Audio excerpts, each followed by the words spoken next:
Big TV భక్తి సమాచారం WhatsApp ఛానల్లో జాయిన్ అవ్వండి. అన్ని విశేషాలు ఎప్పటికప్పుడు తెలుసుకోండి. అటువంటి మహానుభావుడు మెల్లిగా ఏదో ఆశ్రమం అలా తాటాకు పందిళ్ళు గదులు మెల్లిగా ఏదో సిమెంటుతో కట్టినటువంటి గోడలు గదులు ప్రారంభమయ్యాయి. సూర్య నాగమ్మ గారు నేను ఈ మిగిలిన ఉపన్యాసాల్లో ఎక్కడో దాని గురించి స్పృశిస్తాను తప్పకుండా. ఒకానొకప్పుడు హఠాత్తుగా రమణుల యొక్క శిల్పమూర్తిని తెప్పించారు. ఆవిడ తెల్లబోయారు సూర్యనాగమ్మ గారు. ఇదెందుకు ఈ శిల్పం అన్నారు. ఏమో ఇక శిల్పం అవసరం వచ్చిందేమో అన్నారు. ఇచ్చమ్మాళ్ళని ఒక మహాతల్లి పరమభక్తురాలు, ఆవిడ వెళ్ళిపోయింది, శరీరం వదిలేసింది. ఆవిడ ఎక్కడో శరీరం వదులుతుంటే ఇక్కడ అకస్మాత్తుగా ఆయన మౌనంలోకి వెళ్ళిపోయి ఒళ్ళంతా కాంతిపుంజం అయిపోయింది. 2.5 గంటల తర్వాత కాంతి ఆయన వదిలి ఆయన బహిర్ముఖులయ్యారు. ఖచ్చితంగా ఎన్ని గంటలకు ఆయన్ని కాంతిపుంజం పట్టుకుందో ఆయన మౌనంలోకి వెళ్ళిపోయారో ఖచ్చితంగా ఆ సమయానికే ఇచ్చమ్మాళ్ళు అక్కడ శరీరం వదిలేసింది. పరమ భక్తురాలు ఆవిడ. ఆయన దగ్గరికి వచ్చి చెప్పారు వాళ్ళు, ఇచ్చమ్మాళ్ళు వెళ్ళిపోయిందని. తెలుసు ఇచ్చమ్మాళ్ళు వెళ్ళిపోయింది అని ఆయన అన్నారు. ఆవిడికి సమయం ఆసన్నమైంది, దీనికి ఎప్పుడో అన్నారు. అది మొట్టమొదటి మాట అవతార పరిసమాప్తికి. అందరూ హడిలిపోయారు, ఏమిటి ఇలా అంటున్నారని. తరువాతి కాలంలో మెల్లగా సర్కోమా పొడసూపింది. ఎడమ చేతి మోచేతి పైన ఒక చిన్న గడ్డలా ఒకటి వచ్చింది. వచ్చి అది మెల్లిగా పెద్దదై అది బద్దలై అందులోంచి నెత్తురు కారడం మొదలుపెట్టింది. ఇంత నెత్తురు కారిపోతోంది, నీరసపడిపోతున్నారు రోజు రోజుకి అని చుట్టూ ఉన్న వాళ్ళందరూ బెంగ పెట్టుకున్నారు. ఆకులు తీసుకొచ్చారు, పసర్లు పిండారు, రేడియం సూదులు తీసుకొచ్చారు, సూదులు గుచ్చారు, సూదులు గుచ్చి కట్టారు. అందరూ ఆయన దగ్గరికి వెళ్ళి, భగవాన్ మీకు పుండు పుట్టిందా అనేవారు. ఆయన అనేవారు, నాకు పుండు పుట్టలేదు, పుండుకి పుండు పుట్టిందనేవారు. ఈ శరీరమే పుండు, సుఖ దుఃఖములు అనుభవించడానికి వచ్చింది, ఈ పుండుకో పుండు పుట్టిందనేవారు. అది అలా నెత్తురు కారిపోతుండేది. ఆఖరికి దానికి ఆపరేషన్ చేశారు.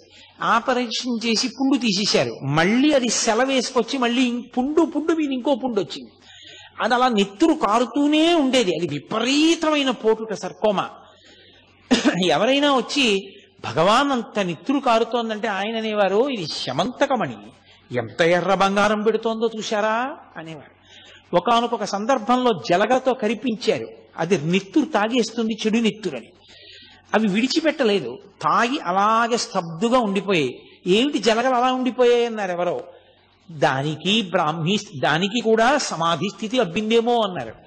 దానికి ముగ్గు వేసి లాగేశారు ఆ జలగల్ని. అవి చిన్న మాంసం ముక్కలతో ఊడిపోయాయి. ఆయనకి ఎనస్థీషియా ఇస్తామన్నారు.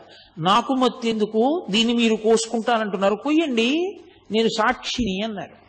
అంతటి సాక్షిత్వాన్ని పొందినటువంటి మహాజ్ఞాని మహానుభావుడు. అటువంటి స్థితిని చేరిపోయినటువంటి భగవానులు అప్పుడు కూడా ఆ స్థితిలో కూడా వేదపారాయణం జరిగేటటువంటి సమయంలో మాత్రం బయటికి వచ్చి కూర్చుని దర్శనమిస్తుండేవారు. కొన్ని వేల మంది ఆశ్రమమంతా చేరిపోయి ఆ ఘోష వినపడుతూనే ఉండేది. అరుణాచల శివ అరుణాచల శివ అరుణాచల శివ అరుణాచల. ఆయనకి అది పరమ ప్రీతి పాత్రం ఆ భజన. ఆ అరుణాచల అక్షర మణమాల అని ఆయన చేత రచింపబడింది.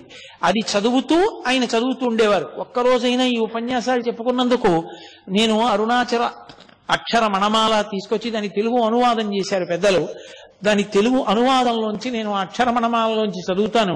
మీ అందరూ కూడా ఒక రోజున చక్కగా అరుణాచల శివ అరుణాచల శివ అరుణాచల శివ అరుణాచల అని ప్రార్థన చేద్దురు గాని ఒక్కరోజైనా కనీసం ఆ భజన చేద్దాం మనం. కాబట్టి అందరూ భజన చేస్తున్నారు. ఎంత మందో ఆయన్ని నమ్ముకున్న మహానుభావుడు, ఆయన దర్శనం అవ్వకపోతే ఎలా అని అలమటించిపోతున్న వాళ్ళు. అటువంటి వ్యక్తి ఆ ప్రమాదీనామ సంవత్సర చైత్ర బహుళ త్రయోదశి పూర్వాషాఢ నక్షత్రం ఉండగా ఆయన 8:47 ఇప్పటికీ రమణ మహర్షి శరీరాన్ని విడిచిపెట్టేసినటువంటి సమయాన్ని చూపిస్తున్న క్యాలెండరు గడియారం ఆ నిమిషాల దగ్గర ఆగిపోయి రమణులు శరీరం విడిచిపెట్టేసినటువంటి గది దగ్గర కనపడుతుంది. ఎప్పుడూ లేనిది ఆయన అకస్మాత్తుగా లేచి కూర్చుంటానన్నారు. లేచి కూర్చోవడం అంటే మంచం మీదే కూర్చోపెట్టారు, వెనక దిండు పెట్టి. ఎడం చేయి కదిలేది కాదు, ఆ ఎడం చేతిని కదిపి ఒళ్ళో పెట్టుకున్నారు. ఒళ్ళో పెట్టుకుని కుడికంటి వెంట బాష్పధార కారింది. అప్పటికే ఆయన ఎన్నో మాటలు అనేవారు. ఒళ్ళు ఉనికిపోయి జ్వరం వచ్చేస్తే ఆయన్ని పట్టుకోబోయారు. పట్టుకోబోతే గుడారంలో ఏనుగుని దూరిస్తే ఆ ఏనుగు గుడారంలో ఉండలేక గుడారం కదిలినట్టు ఇక ఈ చిన్న శరీరంలో ఉండలేనని ఆత్మ కదులుతోందనేవారు. మహానుభావుడు ఎంతటి స్థితప్రజ్ఞుడు. ఆయనకి ఆపరేషన్ చేసిన తర్వాత చాలా చల్లగా ఉంది, వెచ్చగా ఉంటుందని మంచం కిందకి తీసుకొచ్చి ఆయన అంతేవాసులు హీటర్ పెట్టారు. తెల్లవారేటప్పటికి ఒళ్ళంతా వాచిపోయి బద్దలైపోయి నెత్తురు కారుతున్నట్టు అయిపోయింది. డాక్టర్లను పిలిచారు. వాళ్ళు పరిగెత్తుకొచ్చన్నారు, ఎవరు పెట్టారు హీటరు? హీటర్ పెట్టకూడదు, పెడితే ఒళ్ళంతా కూడా వాచిపోతుంది, ఎవరు పెట్టారని అడిగారు. అడిగితే మేమే పెట్టామన్నారు. వాళ్ళు తెలియక వెచ్చగా ఉంటుందని పెట్టామన్నారు. మరి ఇంత బాధపడిపోతూ ఒళ్ళంతా వాచిపోయిందే, ఎందుకు పిలవలేదు మమ్మల్ని అని అడిగారు. ఆయన అన్నారు, వారేమో దీన్ని కోశారు, కోసి ఇది బాగుంటుందని వారన్నారు. వారేమో మంచం కింద హీటర్ పెట్టి దీనికి బాగుంటుందన్నారు. ఇదేమో నేను లొంగనంది, పైగా హీటర్ పెడితే నాకు నచ్చలేదని ఇదేమో ఇలా తయారైంది. వారి పంతం వారిది, వీరి పంతం వీరిది, దీని పంతం దీనిది, ముగ్గురి పంతాలు చూస్తున్నాను తమాషా అన్నారు ఆయన. ఒక ఆయన అన్నాడు, అలా కాదు భగవాన్, ఇక్కడ ఆపరేషన్ చేస్తే మళ్ళీ వచ్చేస్తోంది, అందుకని ఎడం చేయి తీసేస్తా అన్నారు. ఆయన చిరునవ్వు నవ్వన్నారు, నా అదృష్టం, తల మీద పుడితే తలకొద్దురా అన్నారు. తప్ప అలా చేయి తీయించేసుకునేదో బతుకుదామన్నా ఆ శరీరంతో ఉండాలన్న కోరిక కూడా లేదు. ఆ క్షణం రానే వచ్చింది. ఇంతమంది ప్రార్థన చేస్తున్నారు. కుడికంటి వెంట బాష్పధార కారింది. అంటే పరమానందాన్ని పొందారమ్మయ్య, అయిపోయింది శరీరం, ప్రారంధ కర్మ అయిపోయింది, వదిలిపెట్టేశాను శరీరాన్ని.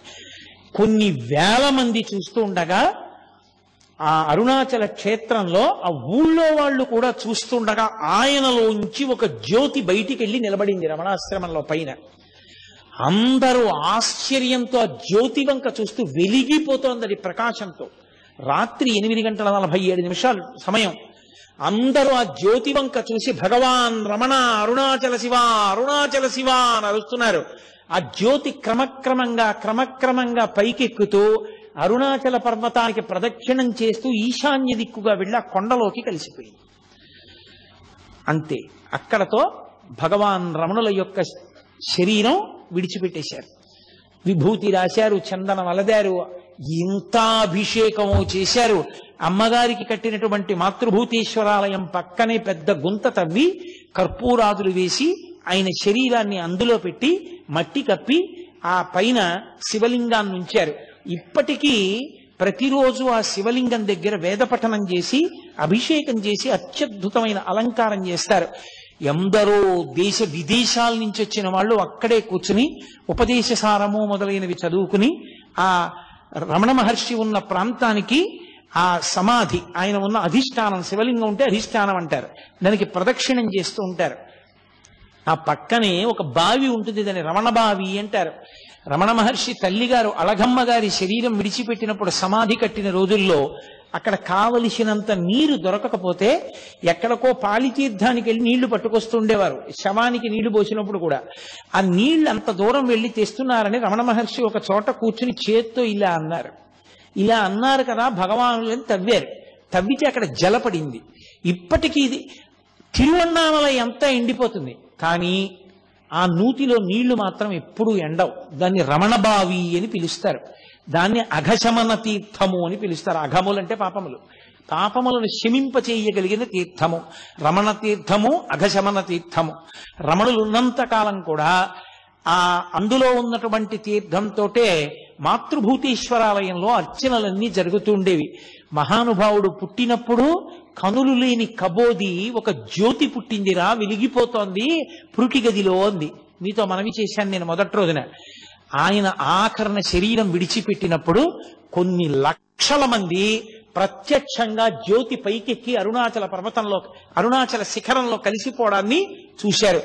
అలా చూసిన వాళ్ళల్లో నాకు చాలా చాలా గొప్పగా నేను చెప్పుకోగలిగింది, నా జీవితంలో సంతోషకరమైన విషయం ఏమిటంటే, నా కూతుర్ని ఏ ఇంటికి ఇచ్చి పెళ్లి చేశానో, నా కూతుర్ని ఏ ఇంటికి ఇచ్చి పెళ్లి చేశానో ఆ నా వియ్యపురాలిని కన్న తండ్రి గారు కూడా అరుణాచలంలో రమణ మహర్షి యొక్క జ్యోతి వెళ్ళిపోతుండగా చూశారు.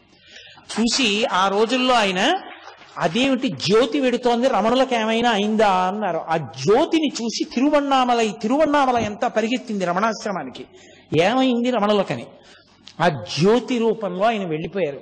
జ్యోతిగా పుట్టి జ్యోతిగా వెళ్ళిపోయారు. జ్యోతి స్వరూపడిన సుబ్రహ్మణ్యుడిగా, సుబ్రహ్మణ్యావతారంగా, సద్గురువుగా, మహాజ్ఞానిగా, గొప్ప వైరాగ్య చక్రవర్తిగా, బ్రహ్మవిద్ బ్రహ్మైవ భవతి అనేటటువంటి మాటకి నిర్వచనంగా బ్రహ్మమును తెలుసుకున్న బ్రహ్మమై ఈ ప్రపంచంలో నడయాడి చిట్ట చివర శరీరాన్ని విడిచిపెట్టి ఇప్పటికీ అంతటా నిండి నిబిడీకృతమైన ఆత్మస్వరూపమై ఎవరు ఆయనకి నమస్కారం చేస్తారో, ఎవరు ఆయనకి అర్చన చేస్తారో, ఎవరు ఆయన మీద భక్తితో ఉంటారో వారందరికీ దర్శనమిస్తూ వారందరినీ కూడా జీవితంలో భగవంతుడి వైపుకి అడుగులు వేయించేటటువంటి గొప్ప గురుస్వరూపం, ఈశ్వర స్వరూపం భగవాన్ రమణులు. For more videos like this, subscribe Big TV channel.